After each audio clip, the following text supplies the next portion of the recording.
तो तोहनी से रह गया नहीं, तोहनी घर के भाई भतीजा लगा। जब 1980 में बीजेपी ना हल तोहनी के बाद कांग्रेस में हलो, बीजेपी के बाद कहीं जा सकलो। लेकिन सुने में घर पीछू एक बीजेपी के कार्यकर्ता है। तोहनी से एक बात बोले चाहबो और एक जानकारी दिए चाहबो। यह बीजेपी पार्टी उड़ीसा में चुनाव जीतले हो, मालूम हो 25 साल बाद उड़ीसा के सीएम के हराइले नवीन पटनायक से खस्ती के। नवीन पटनायक यानी चुनाव के आजाद शत्रु, जगरा चुनाव हारना ही पसंद ना है। उस नवीन पटनायक के बीजेपी उड़ीसा में चुनाव हराइले और पहली बार हमरा समझ में आवे शायद बीजेपी के सरकार उड़ीसा में बनल। लेकिन कहे बनले मालूम हो, शिक्षा के नाम पे बिल्कुल नहीं, स्वास्थ्य के नाम पे बिल्कुल नहीं, रोजगार के नाम में बिल्कुल नहीं। यह बीजेपी उड़ीसा में सरकार की बोल के बनेले मालूम हो कि बाहरी नाय चल यह बीजेपी उड़ीसा में बोलने बाहरी न चल दो। बाहरी मतलब कि न नवीन पटनायक योगी आदित्यनाथ के तरफ कुंवारा मिनिस्टर, नवीन पटनायक कुंवारा चीफ मिनिस्टर, अब बुढ़ाए गए तो कहले अब अगरा मुख्यमंत्री बनेबे, तब की करले अपन एगो भरोसेमंद बाप अगर नाम लगे बीके पांडियन, ओकरा कहले अगरा मुख्यमंत्री बनेबे। लेकिन बीके पांडियन कहां के लगाए? तमिलनाडु के। बीके पांडियन कहां के लगाए? तमिलनाडु के। बीजेपी खाली एगो मुद्दा उठैले, पांडियन गोबे उड़ीसा में पांडियन ना चलतो, उड़ीसा में बाहरी लोग ना चलतो और बीजेपी वहां सरकार बना ले रहा तो झारखंड में बिरंची नारायण कहे चलतो। बीजेपी से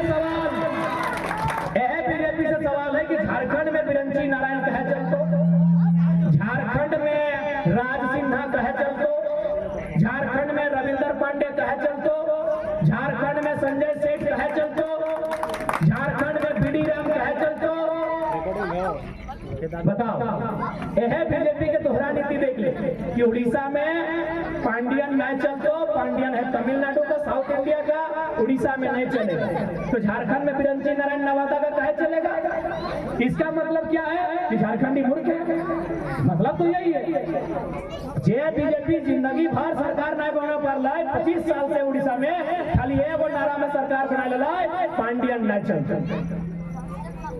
और वहां के जनता भी जागरूक है। जे जनता नवीन पटनायक अगर सीएम के बात करवा, पार्टी अलग हो सकल है, लेकिन पूरा भारत में अगर टॉप 3 को सीएम चुनवाना तो नवीन पटनायक का नाम रखो। उस सीएम के हटाए चले उड़ीसा के जनता कहे न बाहरी नहीं चलते, तोरा माना हो नवीन पटनायक, लेकिन तोर नाम है बीके पांड्या, उड़ीसा में नहीं चलते। यानी हमने मूर्ख लगा कि बिरंची नारायण यहाँ जीत के जीतो, हमने बेवकूफ लगा कि अनूप सिंह यहाँ जीत के जीतो, हमने मने बेवकूफ लगा कि यहाँ से राज सिन्हा जीत के जीतो।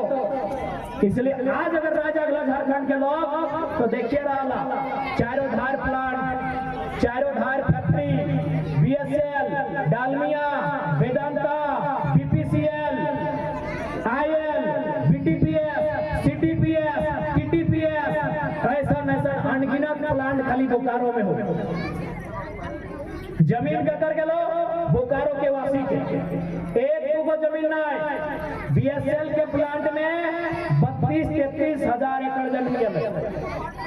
और खबरों में ताज्जुब के बाद कि 32-33 हजार एकड़ जमीन में बिल्डिंग ना है, मैन्युफैक्चर के काम नहीं भय रहा है, प्रोडक्शन के काम नहीं भय रहा है, ना किसी प्रकार के कोई काम भय रहा है, आधा से ज्यादा जमीन खाली है। तो यदि हम सत्ता में आवायो, इस बात के पूरा मजबूती से मनावल जीता कि जितना जमीन खाली हो, चाहे जमीन बीसीसीएल में खाली हो, चाहे जमीन बीएसएल में खाली हो, चाहे टाटा जमशेदपुर में खाली हो, खाली जमीन रैयत को, झारखंड के लोगों को लौटाना होगा।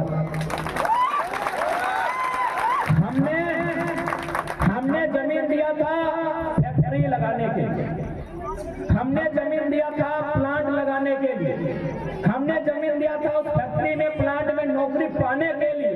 यदि आपने प्लांट नहीं लगाया है, आपने फैक्ट्री नहीं लगाया है, जमीन हमको वापस दीजिए, हम वहां धान लगाएंगे। आप प्लांट लगाए या ना लगाए, हम वहां धान लगाएंगे, वो जमीन हमें वापस करें। इसलिए आज कौन सी विनती हो कि बार बार क्यों आए तो जयराम महतो की खातिर ना जितैया कि विधायक सांसद बनना हो, जयराम महतो की खातिर जितैया